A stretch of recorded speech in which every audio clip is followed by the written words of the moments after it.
All right.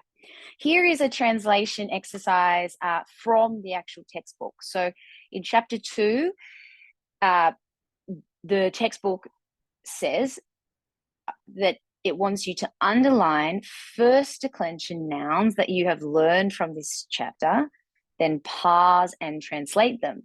I'm also going to, in the next slide, do a little bit more work on our translation, but let's just start with what the textbook has asked us to do. So we know from our vocabulary list that we have learnt this word, hey, phone, we know that one. And we also know tain, gain, right? So hey, phone, and tain, gain. They're both first declension nouns, and they both have this eta pattern. And you might remember that the eta pattern went a, ace, a with the iota subscript, ain, and then it moved into the plural. I, own, ice, ass. And so we've got a, no iota subscript, and it's with the article hey, and so we know that phone has to be the nominative singular. This is going to be the subject of the sentence. And then this next one, tain, gain, is following this form. And so this has to be accusative singular. So something about the voice is doing something, it's the subject, and the earth, because it's from the word again, is accusative singular. So something is happening to the earth. So that's what you need to do when you are doing your exercises in the workbook. You'll want to underline the word that you learnt in your vocab list, and then say whether it's, so for this one, nominative, singular, and they're both feminine. They're both feminine. Okay, let's translate a slightly longer sentence now. All right. Helpfully, we've got a comma here, so we can sort of bracket off some things in this sentence to help us pull it apart a little bit easier. Okay, we've got a word here that looks suspiciously like a noun, and this is going to be a verb, and this is going to be a pronoun. Now, I don't expect you, obviously, to be able to translate this whole sentence, but I just want to show you how we're going to go about translation. This article here, the reason it's in square brackets is because in some of our manuscripts, the article's not there. And so they put it in square brackets so that you know that some of the manuscripts don't actually have this article. But nonetheless, the article is telling us that this is in the nominative case, and so is likely going to be the subject of the sentence. Ha Iesus, we know that Iesus means Jesus, okay? So Jesus is doing something in this sentence. So even though this here is not at the start of the sentence, like you would expect in English, because it's in the nominative case, we know that this is still the subject. So that's why you've got to look and go, okay, lege, auto, ha, Iesus. All right, here's our subject. So when I'm doing my translation, I'm going to bring this forward. Jesus. And what's Jesus doing? He's lege. He is speaking or saying. And then auto, you know that the iota subscript is telling us that this word here is in the dative. So he's speaking to him or to her, right? This means him or her or it. And so Jesus is speaking to her or to him. This is in the dative case. It is the indirect object. All right. Then we go and we get what Jesus is actually saying. Ego means I. Amy means I am. What is he saying? I am hey hodos. Now notice here, hey hodos. This is a feminine article, but the word hodos looks suspiciously masculine, doesn't it? Because it's got this os ending. It looks just like logos, right? But articles never lie. And so even though this suspiciously looks like a masculine word, it is actually a feminine word because articles never lie.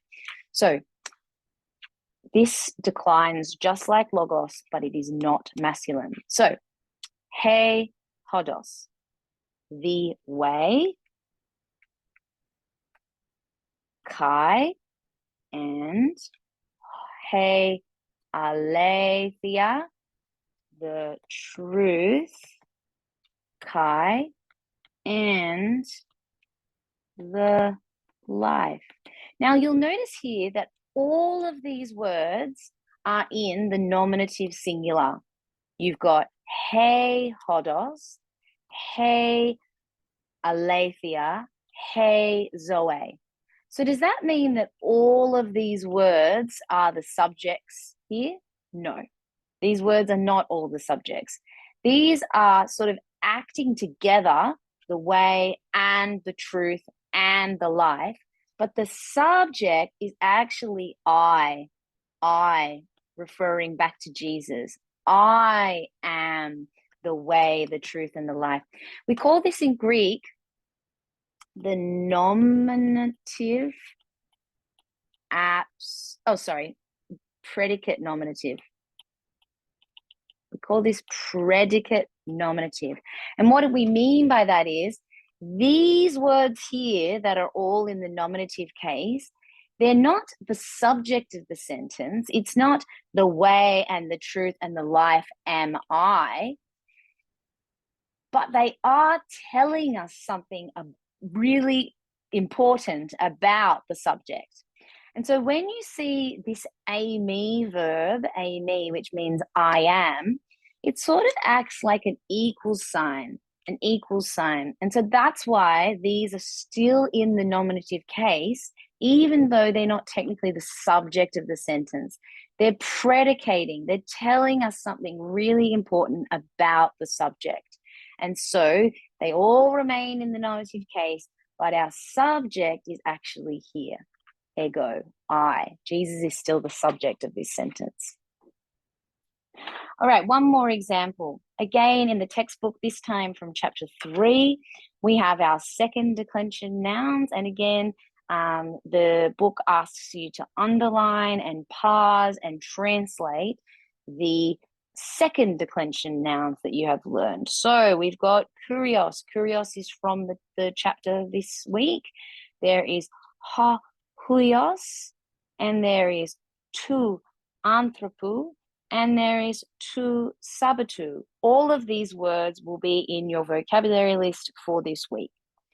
Kurios, we've got this os ending, and I know that this is in its lexical form ha kurios.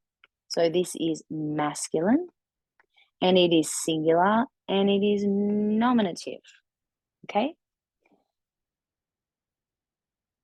Estin is, this is another one of those, it's like the I am verb that we just saw before. It sort of makes an equal sign. Lord is ho huios. Again, we have nominative, singular, and this is masculine, and it means the Son. Oh, this one means the Lord. The Lord is the Son of man. Now, this has changed, hasn't it? We've got an oo ending now. If we were to think about our building blocks of this word, anthropos, the ending has changed, and so it's no longer in the nominative case. We're now in the genitive case. It's the Son of man. It's the Son of man. Singular, genitive, masculine. The Son of man. And of, again, we've got sabaton the ending has changed to Saba 2 of the Sabbath. So what you would need to do here is go, okay, this actually comes from Sabbaton. So this is a neuter, and it is singular, and it is genitive. So for your exercises in your exercise book, you need to underline the words from the vocabulary list and then parse them. Tell me what their case is, tell me what their gender is, and tell me what their number is. Are they singular or are they plural? And if you can fit it in, write down the lexical form with the article as well, and what they actually then mean.